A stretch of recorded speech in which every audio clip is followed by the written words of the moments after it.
Vamos a ver. Ok. A ver, bueno.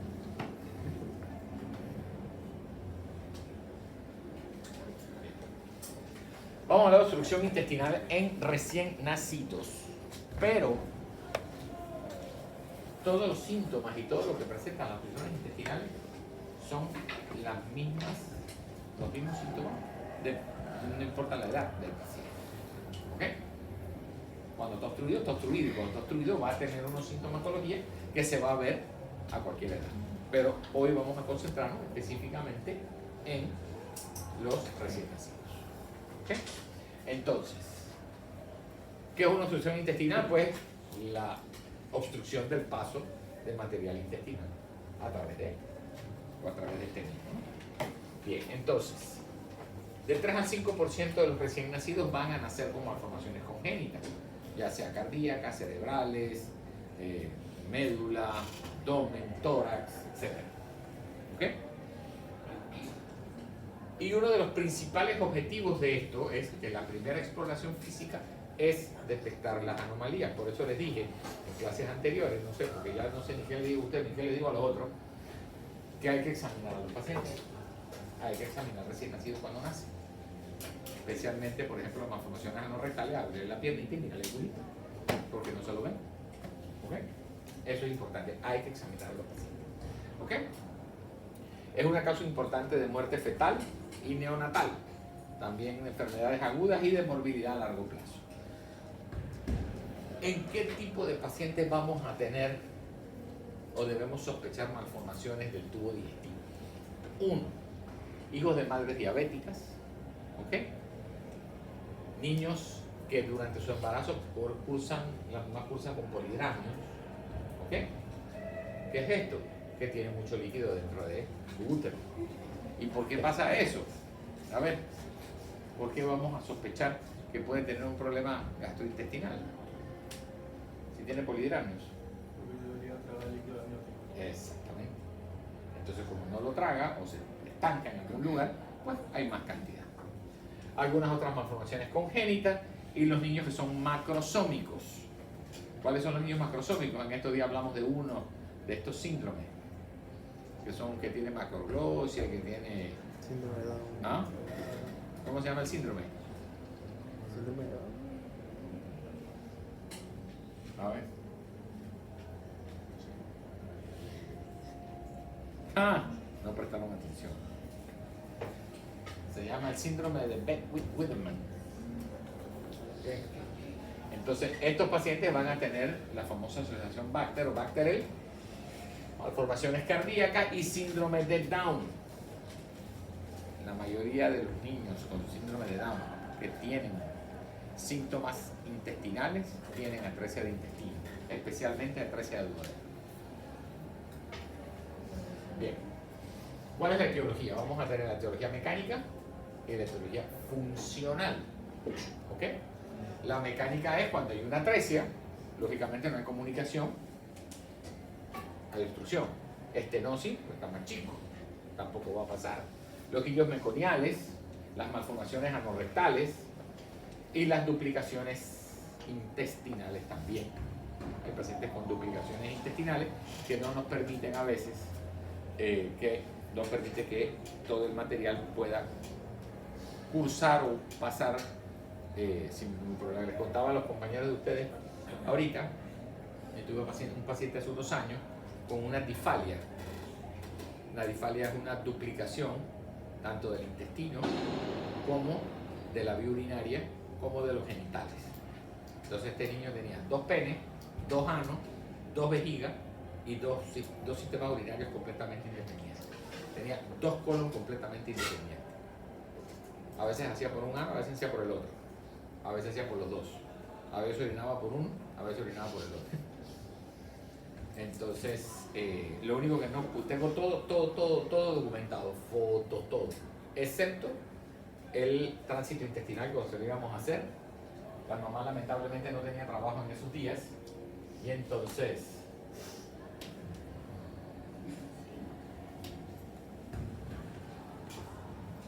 última vez, la próxima no entras. La regla es para todo el mundo, no para uno solo. ¿Ok? Entonces este niño, la mamá no tenía trabajo, entonces justo cayó en diciembre y le dieron un trabajito de estos de fin de año, ¿no? Y como le dieron el trabajito de fin de año, la señora se me perdió, que ya no vino más, porque todo me lo hicieron en San Fernando de favor, no le cobraron nada. Pero bueno, se me perdió, así que yo no sé si el niño debe tener 30 y pico de años por ahí. Y yo le quería juntar los dos pipicitos y ponerle uno solo, con dos uretras, ¿no? Pero cortarlo y pegárselo para que fuera uno solo. Pero no le pude hacer eso porque el ano no se lo iba a tocar, porque el ano ha sido un problema, porque le quito la continencia, ¿no? Así que eso no se lo iba a tocar, pero por lo menos para que no tuviera, aunque los dos están metidos dentro de un solo prepucio, o sea, tienes que correr el prepucio para atrás y veías los dos aquí. Pero bueno, está bien, dejemos eso para otro día. Bien. Después tenemos las funcionales, que son la enfermedad de Hirschsprung, el tapón de meconio, el ilio paralítico y la peritonitis. La enfermedad de Hirschsprung la vamos a ver en el próximo bloque, después, dentro de 2 semanas, vamos a hablar de Hirschsprung, que es una enfermedad donde está hay falta de células ganglionares, por lo tanto no se moviliza el intestino, no tiene peristalsis. ¿Okay? Y el síndrome de tapón de meconio, que es terrible porque eso te tapa totalmente el intestino. ¿Ok? Bien, entonces, ¿cuáles son los síntomas? Todo paciente con una obstrucción intestinal va a tener vómitos. ¿Qué tipo de vómitos? Depende de dónde esté la obstrucción. Exacto. Así, ¿no? Y depende de la obstrucción, ¿cómo serán? Aparte del contenido. ¿Cómo serán? Pueden ser en proyectil. Sí, pero ¿cómo son? O sea, ¿en qué tiempo? ¿Tempranos o tardíos? Eso serán, dependiendo de dónde esté la obstrucción, serán tempranos o serán tardíos. Porque no es lo mismo que tengas obstrucción alta, vas a empezar a vomitar más rápido. Si la obstrucción es baja, vas a demorarte más en vomitar. Porque tienes que llenar todo. O sea, es como que tú agarres una manguera y la tengas de ahí hasta allá y la tapas aquí. ¿Ok? De aquí a que se llene para allá, va a demorar más que si la tapas aquí. Se va a llenar más rápido. Entonces, como eso sucede, eso es lo que va a pasar, que los vómitos van a ser tardíos o tempranos dependiendo de la altura del intestino donde esté la obstrucción. ¿Ok? La distensión intestinal también es igual. No es lo mismo tener una obstrucción de duodeno que tener una obstrucción de ilio o de colon. El intestino se va a dilatar muchísimo más entre más abajo esté. Por lo tanto, vas a tener una mayor distensión abdominal en una obstrucción baja y menos en una obstrucción alta, porque no tienes tanto intestino que se dilate. ¿Ok? Entonces, el retraso de evacuación de meconio.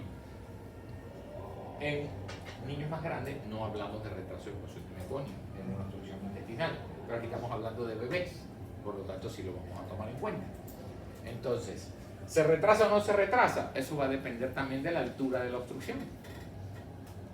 Porque si yo tengo un niño que está obstruido arriba, todo el resto del intestino que llega hasta el ano va a producir moco, va a producir líquido, va a producir un montón de cosas.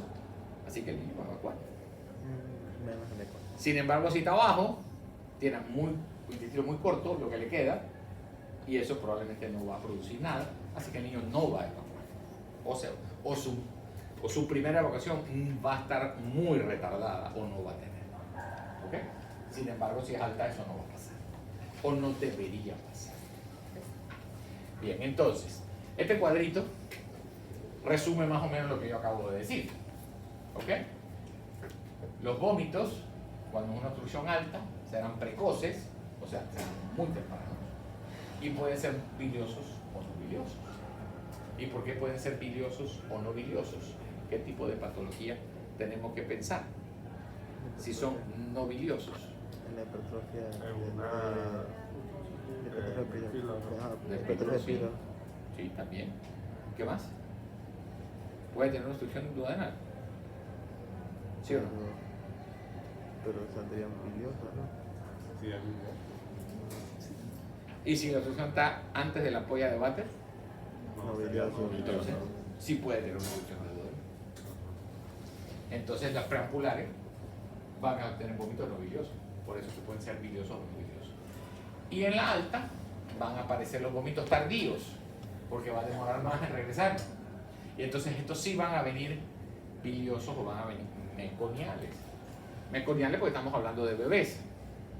En un adulto o en un niño mayor, cuando tiene una obstrucción muy severa, puede tener, en vez de meconiales, vómitos fecaloides. Bueno, que en este caso es lo mismo, porque el meconio es la materia fecal del bebé. ¿Ok? Bien. La distensión aquí es mínima, porque si tienes una obstrucción de duodeno, ¿qué tienes? Solamente se va a dilatar el estómago. Más nada, un pedacito de duodeno. Ahí la distensión va a ser mínima. Pero si aquí tienes una obstrucción, digamos, cerca del ilion terminal, tienes todo el ilion, todo el yeyuno, todo el duodeno, estómago, entonces bueno, pelado así. ¿No? Entonces, el retraso de evacuación, lógicamente en la obstrucción alta va a ser normal, como lo que explicamos hace un rato, y en la baja va a estar retrasado o no va a haber. ¿Ok? Bien. Entonces, hay tres formas de poder hacer diagnóstico. Puede ser prenatal, cuando tengas un buen ecografista, puede hacer diagnóstico. Si el diagnóstico clínico, que es por examen físico y laboratorio, cuando el niño nace, lo vas a ver que se va a obstruir, que va a empezar a vomitar, que se va a distender. ¿Okay? Y el diagnóstico radiológico, que lo vas a hacer con radiografías de rutina de abdomen. ¿Okay? Entonces, vamos ahora patología por patología. La atresia esófago ya hablamos de ella, así que eso no lo vamos a tocar hoy. La estenosis hipertrofia de píloro también ya hablamos de ella, tampoco vamos a hablar de ella hoy. Vamos a pararnos aquí en la atresia del duodeno. ¿Ok? Bien, entonces, 1 por cada 10.000 nacimientos aproximadamente pueden nacer con una atresia de duodeno. ¿Ok? Del 25 al 40% de todas las atresias intestinales son del duodeno. ¿Ok? La mitad de estos pacientes son prematuros. O sea que tienen 50% de posibilidades los prematuros de tener atresia del duodeno. ¿Ok? Ahora, tenemos diferentes tipos de obstrucciones duodenales. Por eso que los vómitos pueden ser diferentes. ¿Ok? Mira, puede ser una membrana que obstruya la luz, que sea pre o post ampular. Puedes tener un cordón fibroso nada más corto que lo evite, un hiato entre los extremos del duodeno. Puedes tener una membrana o manga de viento, que tienes la membrana, te he visto en el aeropuerto, esas que parecen como un cono, que normalmente son anaranjados, que marcan el viento y se mueven con el viento. ¿Ah? Bueno, exactamente eso es una manga de viento. Entonces eso indica cuál es la dirección del viento. No, la velocidad creo que no la mide, pero sí mide ¿cómo se llama? La dirección. Entonces esto, tú empiezas a comer y entonces está la membrana, y la membrana, la manga se va moviendo, se va moviendo. Bonito. Ok. Y también puede ser resultado de una compresión extrínseca. ¿Y por qué? Porque puede tener un páncreas anular. ¿Ok? O sea que el páncreas obstruye el duodeno, cosa que no debe suceder. ¿Okay? Entonces, del 20 al 30% de los pacientes con atresia del duodeno son pacientes con síndrome de Down. 20% están mal rotados, 10 al 20% pueden tener atresia esofágica, del 10 al 15% cardiopatías congénitas y un 5% anomalías anorrectales. ¿Ok? Vamos a tener vómitos biliosos en la mayoría de los casos, pero puede ser que no tengamos vómitos no biliosos, como les expliqué hace un rato. Pero no es lo más común. Lo más común es que sean biliosos. ¿Ok? Y lo vamos a tener en el primer día de vida, claro, porque es alta la obstrucción. ¿Ok? Y vamos a tener antecedentes de polidramios. Y 1 de cada 3 pacientes puede tener ictericia. Y eso a veces nos puede mandar de pío por estar pensando que el paciente tiene otra cosa. Y pensamos que los vómitos pueden ser por otra cosa. Pero si ya tú tienes vómitos, primer día rápidos, que sean vómitos biliosos, y el paciente es un Down, por ejemplo, tienes que descartar que sea una atresia del duodeno. ¿Ok? Y lo vamos a ver con el signo de la doble burbuja en la placa. Y esta placa es, cuando tú la ves, no se te olvida más nunca. Vas a tener 2 burbujas en la placa. ¿Ok? Y ese es diagnóstico ya de atresia del duodeno, no hay que hacer más nada. Hay que preparar y operar al paciente. Algo patognomónico de eso. Exactamente, así se hace el diagnóstico. ¿Ok? Y también lo puedes hacer en forma prenatal. ¿Ok? Y este es el signo de la doble burbuja. Digo, así se ve aquí, pero puedes verlo aquí, o una acá, con una forma así más o menos aquí y otra acá. Pero la cosa es que se ve una burbuja de un lado y una burbuja del otro. Eso es lo que vas a ver. Una burbuja de un lado y una burbuja de otro. Entonces, esto es diagnóstico de atresia de duodeno. El neonatólogo te va a llamar, hey, tengo una atresia de duodeno, ya le hice la placa, tiene doble burbuja. Ya. A veces tienen triple burbuja. Cuando tienen triple burbuja, entonces es una atresia de duodeno con atresia de yeyuno. Pero eso no es tan común. ¿Ok? Bien. El tratamiento médico, pues, hay que aliviar al paciente, hay que aliviarle el intestino, hay que ponerle una sonda nasogástrica, al niño hay que darle algo de confort, que no esté vomitando. ¿Ok? Entonces hay que corregir todo su desequilibrio hidroelectrolítico. El niño está vomitando, o sea que pierde líquido, pierde electrolitos. Entonces hay que compensarlo. ¿Ok? Y el tratamiento quirúrgico va a depender de la patología. No le hagan caso a eso. Va a depender de qué tipo de atresia de duodeno tenga. Entonces puedes hacer una duodeno-duodeno, puedes hacer una apertura nada más, como se llama una cirugía en diamante, o sea que abres en una dirección, por ejemplo así, y suturas en este sentido. O sea que lo que haces es ampliar el diámetro del intestino. ¿Ok? Eso es cuando hay estenosis. Cuando hay atresia, sí, también si no puedes hacer, es hacer una gastroyeyuno o una gastroduodeno. Agarras el duodeno, la cuarta porción o la primera porción del yeyuno, y la subes al estómago y lo pegas al estómago. ¿Ok? Entonces, el tratamiento quirúrgico va a depender de lo que tú encuentres. ¿Ok? Pero de que hay que hacer una anastomosis, hay que hacer una anastomosis. O una apertura del duodeno. ¿Ok? Bien. Después tenemos las atresias yeyuno-ileales, que esas ya son más o menos algo parecido, pero son un poquito más abajo. ¿Ok? El 55% de las atresias intestinales son ya sea del yeyuno o del ilio, y se dividen en este porcentaje. 31% son bastante proximales, 20% distales en el yeyuno y 13 y 56 en la parte del ilio. ¿Ok? Y esto es lo que vamos a ver. Por ejemplo, este debe tener probablemente una membrana, porque hay una buena conexión aquí, y aquí debe haber alguna membrana que no permite el paso hacia abajo. Y aquí, por ejemplo, aquí tiene un cordón fibroso, porque pueden ver que aquí está completamente redondo, pero está cerrado el paso. ¿Ok? Después tenemos estas así, que aquí termina, y aquí viene el otro pedazo. Falta unirlo aquí. Esto es el famoso apple peel, o el abdomen, el intestino en cáscara de manzana. Algunos te han cortado una manzana, la han pelado, pero que la vas cortando, no que la cortes, sino que la vas cortando toda, dándole vuelta, y cómo se enrosca así todo el... Bueno, así mismo. ¿Ah? Sí, pero manzana, bueno, cuando lo hace con la manzana queda así, se enrosca toda. Entonces, eso es eso. Se llama así, un abdomen o sea, un apple peel, o sea, en cáscara de manzana. Dígame. Una pregunta, la tipo 3, ¿qué le pasó a la cabeza? Aquí. Ah, no. ¿En esta? No sé, más que no lo veo ahí. Debe estar por acá atrás. Pero no, porque acuérdate que está atrás. Y debe estar acá arriba, porque aquí este es el traits. ¿Ok? Este debe ser el traits, porque este es yeyuno ilio. Así que el traits aquí debe estar acá atrás. Okay. Porque acuérdate que el páncreas es retroperitoneal. ¿Ok? Para poder verlo, tienes que levantar el colon y hacer una maniobra de Cocker o de Foger, se llama también, si no la abres y levanta para poder entonces verlo. Si no, no lo abres. Entonces después tienes las múltiples, las que son múltiples. Honestamente nosotros este tipo de clasificación o de estadio no lo usamos.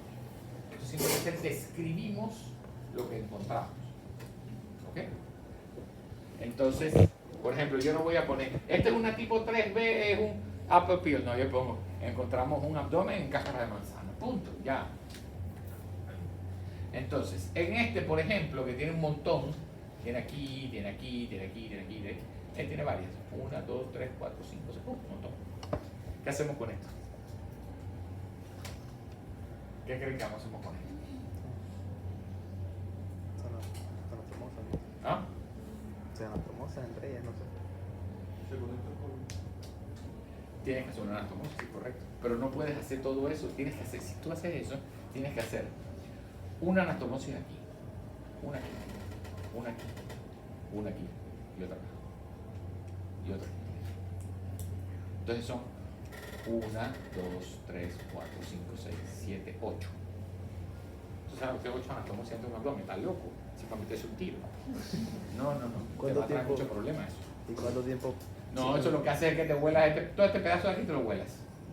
O quitas esto y este. Aquí. Entonces este lo pegas aquí y este lo pegas acá abajo. Ya, 2 anastomosis. Punto. No haces más. Tienes que hacerlo simple.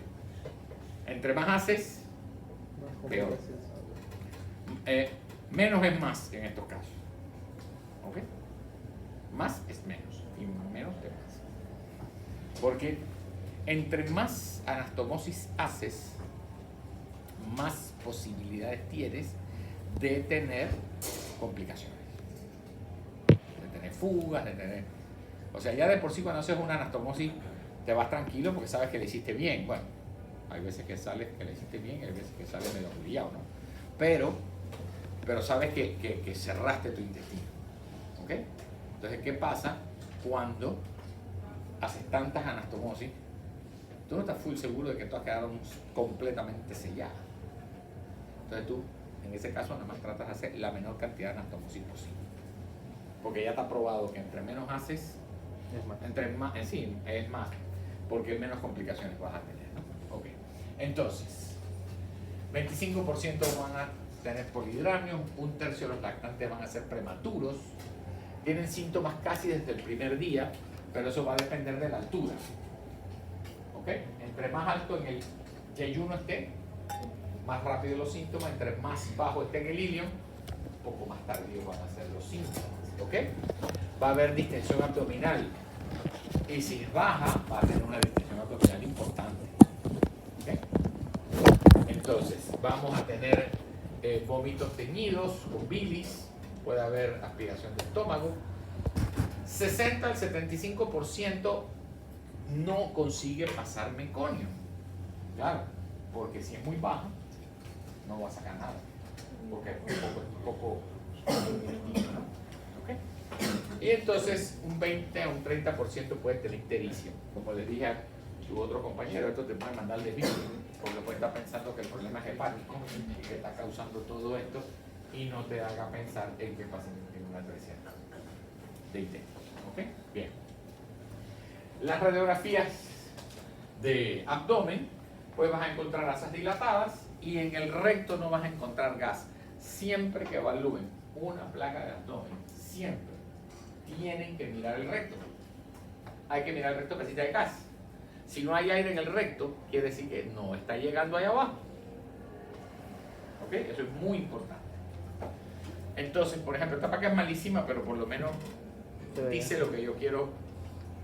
Asas dilatadas y no hay aire en el recto. ¿Ah? No hay silencio abdominal ahí. Ahí sí hay. Digo, ahí no hay silencio abdominal. Porque tienes todo el intestino. Tienes un silencio abdominal y tienes una placa blanca completamente. Ahí sí hay un silencio abdominal. Porque no va a haber aire, no ves aire en ningún lugar. ¿Ok? Entonces aquí sí tiene asas dilatadas, pero lo que me interesa es que vean que aquí, de la mitad del abdomen hacia abajo, no hay aire. O sea que ahí hay un problema a nivel intestinal, probablemente mitad del ilio, un poquito más arriba tal vez, o cerca de la unión yeyuno-ileal más o menos. Que es muy difícil saber exactamente dónde termina el yeyuno, dónde termina el ilio y dónde comienza el yeyuno. Porque no hay una marca. El yeyuno sabe dónde comienza porque está en el traix. Y el ilio sabe dónde termina porque llega a la válvula ileocecal. Pero en el otro es un trayecto muy largo que tú más o menos dices, bueno, es ilio. Digo, porque llegaste bastante abajo. Y dices que es yeyuno cuando está bastante arriba. Pero cuando estás en el medio, dependiendo de cómo lo veas, tú decides si quieres decirle que es ilio o que es yeyuno, ¿no? Eso es más complicado. Entonces, aquí, el tratamiento quirúrgico, como les dije, pues la anastomosis terminal. Tienes que hacer bypaseando esto. Después tenemos el ilio meconial. El ilio meconial es muy peculiar, vamos a decir así. El ilio meconial no se ve con tanta frecuencia y en realidad no es una patología quirúrgica. ¿Por qué no es una patología quirúrgica? Porque se puede resolver sin cirugía. Pero el problema es que normalmente lo terminamos operando porque el diagnóstico no se hace previamente y se hace en el transoperatorio. ¿Ok? Todos estos pacientes lo que hace es que el meconio se impacta. Tienen meconio espeso. Y todos estos pacientes tienen fibrosis quística. Olvídense del páncreas, ya eso no se usa. Es fibrosis quística. 95% de estos pacientes tienen fibrosis quística. Entonces, cuando tú tienes un paciente con ilio meconial, tienes que mandarle el estudio de sudor. Todos. Aparte que yo no sé por qué siempre le pusieron del páncreas, y el problema más grande lo tienen en el pulmón. Pero no entiendo ni por qué nunca, por qué le pusieron eso de entrada, ¿no? Y todavía mucha gente lo conoce como fibrosis quística del páncreas. Pero en realidad el problema más importante en una fibrosis quística es el pulmón. ¿Ok? Pero 95% de los casos tienen fibrosis quística. Entonces vas a tener el ilio meconial simple y el complicado. El simple es el más sencillito, que con pocas maniobras lo puedes resolver. El complicado es cuando el paciente se te perfora y pasan muchas cosas en el medio. ¿Ok? Y vas a tener sintomatología de obstrucción intestinal baja, vómitos biliosos por supuesto, distensión abdominal, o sea, toda la sintomatología de una obstrucción intestinal baja. ¿Ok? En la radiología vas a encontrar la imagen de miga de pan. Agarran un pan, un pedazo de pan de molde, y van a ver todos los huequitos que tiene el pan, o un pan cualquiera que corten, todos los huequitos, eso es miga, es a la miga, pues los blanquitos del pan. Esa es la miga. Entonces vas a ver una imagen en miga de pan. Van a haber calcificaciones también en algunos lugares y en algunas otras ocasiones puedes encontrar neumoperitoneo por perforación del intestino. ¿Ok? Entonces, esto se supone que son las migas de pan. Eso es lo bonito. Se supone. Ok, ¿qué quiere que le diga? Yo nunca he visto una. Pero ellos dicen que la ven. Y yo tengo que decirle que se ven. Que yo las vea o que usted las vea es otra cosa. ¿Okay? El problema que tenemos con los neonatólogos es que ellos no hacen diagnóstico de ilio meconial, hacen diagnóstico de obstrucción. Y entonces terminas operando al paciente y tú haces el diagnóstico dentro del salón de operación. ¿Ok? Entonces, ¿por qué digo que no es quirúrgico? Porque si tú pudieras hacer el diagnóstico previo, le das medio de contraste hiperosmolar, el que se usa como contraste para hacer citografía, para hacer todo lo que el medio hidrosoluble, solo das, y eso diluye el tapón de meconio, el tapón no diluye el ilio meconial. Ok, para empezar, ese meconio que está ahí, bueno, lo que pasa es que usted es tan pelado como le dije a sus compañeros. En mi época, nosotros usamos masilla para hacer, ahora usan Play-Doh, que es suavecito. La de nosotros era una masilla más dura que carajo, que para moverla había que apretar. Bueno, así es, el meconio se pone así, se pone duro, muy duro. Así como la masilla seca. Exacto, entonces es muy difícil que él salga, muy difícil. No es tan fácil. Es más, muchas veces tienes que ordeñar el intestino de una manera para poder sacarlo, y en algunas ocasiones hasta se pone tan duro que hay que abrir un poco para sacar. Cosas que tratamos de no hacer porque tratas de no abrir el intestino para no contaminar la cavidad. ¿Ok? Hasta donde. Pero a veces no te queda otra opción. Entonces, si hicieras el diagnóstico previo, puedes usar este tipo de material haciéndole enemas al paciente y evitas tener que operar. Por eso les dije que era una patología que podía ser no quirúrgica. ¿Ok? Y cuando lo llegas a operar, pues bueno, tienes que desimpactarlo. Eso es lo que no te queda ahora. Después tenemos la malrotación intestinal, que no vamos a hablar de ella ahora, porque se vamos para el otro grupo también. El megacolon agangliónico, que es la enfermedad de Hirschsprung, que tampoco vamos a hablar ahora, que es para el otro grupo. Las malformaciones anorrectales, ya hablamos de ellas, así que no vamos a hablar de ella ahora. Bueno, hasta aquí llegamos. ¿Alguna pregunta de obstrucción intestinal? A ver, estamos claritos. Estamos pretty para el examen el próximo martes. Yo primero. Jueves. Yo primero. ¿Ah? 10 primeros. Yo primero. ¿Hay que traer dispositivo o es en papel? Vale, nada, pues, Como le dije a su compañero, el examen es, primero un examen bajo presión, no me voy a poner yo. porque es con reloj. Exacto. ¿Ok? Si los pongo de escoger la mejor respuesta, les doy 1 minuto 30 más o menos por pregunta, aproximadamente. O sea, 10 preguntas son 15 minutos de examen. Ya, no, ¿para qué más? Si lo sabe, lo sabe. Si no lo sabe, no lo sabe. Si es de desarrollo, les doy un rato más. Ya ahí le doy más de 5 minutitos por pregunta. Entonces ponemos 10 preguntas, hacemos 1 hora. O sea, si hacemos 10 preguntas, así estamos en un problema, porque son 10 puntos cada pregunta. Fallas 2, fallas 38. Normalmente no hay exámenes que